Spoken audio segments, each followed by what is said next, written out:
الرحمن الرحيم يا أيها المزمل قم الليل إلا قليلا نصفه أو انقص منه قليلا أو زد عليه ورتل القرآن ترتيلا إنا سنلقي عليك قولا ثقيلا إن ناشئة الليل هي أشد وطئا وأقوم قيلا إن لك في النهار سبحا طويلا واذكر اسم ربك وتبتل إليه تبتيلا رب المشرق والمغرب لا إله إلا هو فاتخذه وكيلا واصبر على ما يقولون واهجرهم هجرا جميلا وذرني والمكذبين أولي النعمة ومهلهم قليلا إن لدينا أنكالا وجحيما وطعاما ذا غصة وعذابا أليما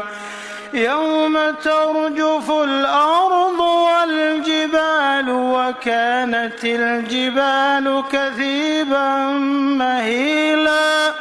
إنا أرسلنا إليكم رسولا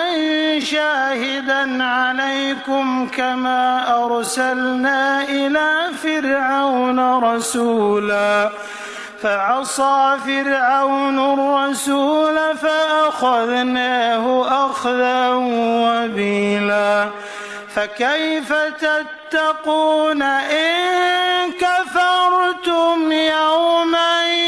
يجعل الولدان شيبا السماء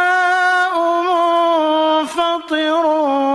به كان وعده مفعولا إن هذه تذكرة فمن شاء اتخذ إلى ربه سبيلا إن ربك يعلم أنك تقوم أدنى من ثلثي الليل ونصفه وثلثه وطائفة من الذين معك والله يقدر الليل والنهار علم أن لن تحصوه فتاب عليكم فاقرؤوا ما تيسر من القرآن علم أن سيكون منكم مرضى وآخرون يضربون في الأرض يبتغون من فضل الله وآخرون يقاتلون في سبيل الله